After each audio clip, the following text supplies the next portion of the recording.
So hello all, now we are going to learn about the power rating of a roller chain. Power rating is nothing but how much power that the chain can transmit, the maximum power the highest power it can transmit. Okay, there are certain condition based. So this is the power transmitted by the roller chain formula, that is power is equal to P1 V upon 1000, where P1 is nothing but the allowable tension, V is the average velocity, and it depends on so many factors, that the type of chain, pitch of the chain link, number of teeth on the smaller sprocket chain, velocity, the type of power source and driven machinery, and many more. So some failure conditions are there. Based on that only the power rating has been defined. Wearing, we all know that the bushers and the rollers are rolling on the sprocket, so it get wear. But it's the permissible, and due to that wearing, what happened? It got elongated. So the permissible elongation is not more than 1.5 to 2.5%.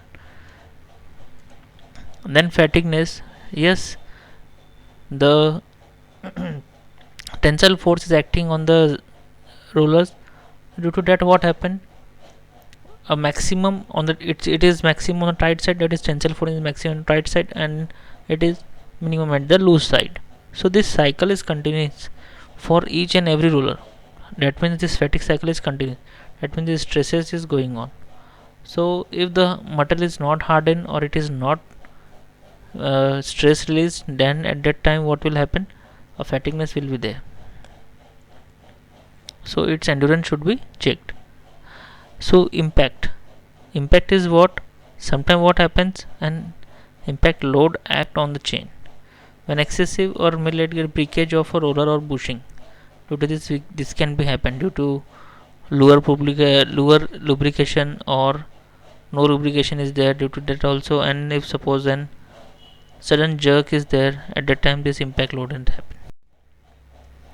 Galling is nothing but a welding action, that is stick slip phenomena, which we all knows, that once the speed is more, at that time what happens? Heat generation is more, and if lubrication is not present, at that time stick and slip phenomenon, that means this sprocket and roller get welded each other, and due to the force it destroy the profile also of a sprocket or even the roller, and this will damage the whole assembly.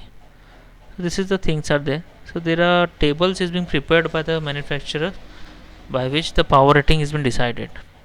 As I told you, that power rating is nothing but the highest power input allowed to flow through the particular equipment.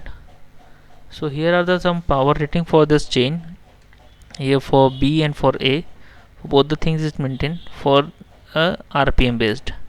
For RPM based it is being calculated, and that power has been shown here. So maximum power rating, maximum RPM, all these things are shown. There are so many tables. I have shown only one part. So formula for power rating is what? Power to be transmitted into Ks upon K1 into K2. Now Ks is the service factor, K1 is the multiple strand factor, K2 is the tooth correction factor.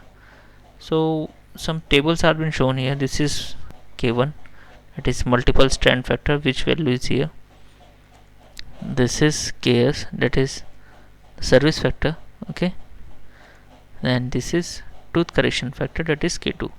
So all these values are there, and this table is prepared when based on the 17 teeth on driving wheel. So for minimum 17 teeth it is being calculated.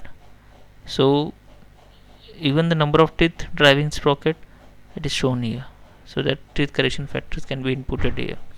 Based on that you will get a power rating for the chain here. And one more thing I want to tell you, that for satisfactory performance of a roller chain, the center distance should have 120-degree wrap angle, and the center distance should be 30 to 50 times the chain pitches. So it should be between this, then only you will get a good power rating chain. Okay, I hope you get all these things properly. Thank you very much.